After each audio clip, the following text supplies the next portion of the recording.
قائد اعظم کی جب وائف کا انتقال ہو گیا، اور آپ کو پتہ یہ اس کو ہم پہلے ڈسکس کر چکے ہیں کہ جب ان کا انتقال ہو گیا 1929 میں، تو قائد اعظم تنہا رہ گئے اور قائد اعظم کی بہن نے پھر سارا ساتھ دیا ان کا۔ اچھا، اب قائد اعظم کی بہن کی کہانی آپ سنیں کہ قائد اعظم کے انتقال کے بعد 2 سال تک قائد اعظم کی بہن کو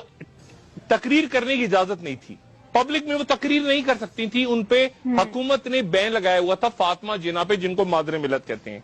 اور تیسری برسی پہ ان کو ریڈیو پاکستان میں کہا گیا کہ آپ ان کو تقریر کرنے کی اجازت دے دیں، اور جب تقریر انہوں نے شروع کی تو تقریر کے اس حصے پہ جب وہ آئیں، جب انہوں نے کہا کہ میرے بھائی کو ایمبولینس نہیں دی گئی اور پراپر اور اس وقت پہ انتقال ہو گیا میرے بھائی، اس حصے پہ آئیں تو ریڈیو پاکستان میں ان کی تقریر کٹ گئی۔ اب 1947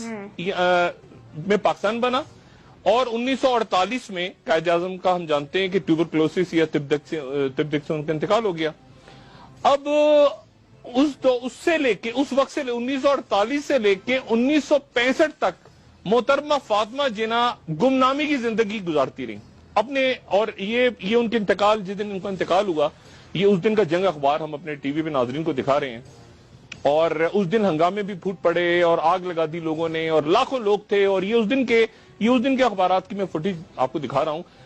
جس دن فاطمہ جناح کا انتقال ہوا۔ اور ان کا انتقال اس طرح سے ہوا کہ رات کے وقت اچانک اعلان کیا گیا کہ فاطمہ جناح کو دل کا دورہ پڑا ہے اور وہ انتقال کر گئی ہیں، اور جتنے بھی لوگ اس وقت موجود تھے، سیاستدان تھے، باقی لوگ تھے، انہوں نے الزام لگایا کہ فاطمہ جناح کا انتقال جو ہے وہ نہیں ہوا طبعی طور پہ، بلکہ انہیں قتل کیا گیا ہے۔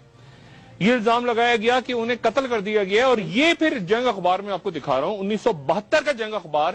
جس میں یہ خبر ہے کہ باقاعدہ عدالت نے ایک پیٹیشن منظور کر لی، اور اس پیٹیشن میں یہ لکھا ہوا ہے،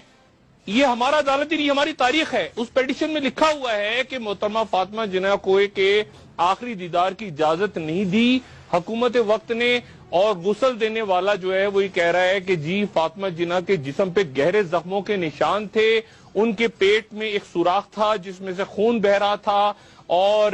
تشدد کے نشانات تھے جسم پہ، اور یہ پیٹیشن عدالت نے منظور کر لی، پیٹیشن، اتنے سارے اس کے ساتھ ڈاکومنٹس تھے کہ عدالت نے اس پیٹیشن کو منظور کر لیا، لیکن منظور کرنے کے بعد یہ پیٹیشن کہاں گئی تاریخ کے اوراق میں یہ ہم نہیں جانتے۔ یہ میں بات آپ کو بتا رہا ہوں، مادر ملت فاطمہ جناح کے ساتھ ہم نے کیا کیا۔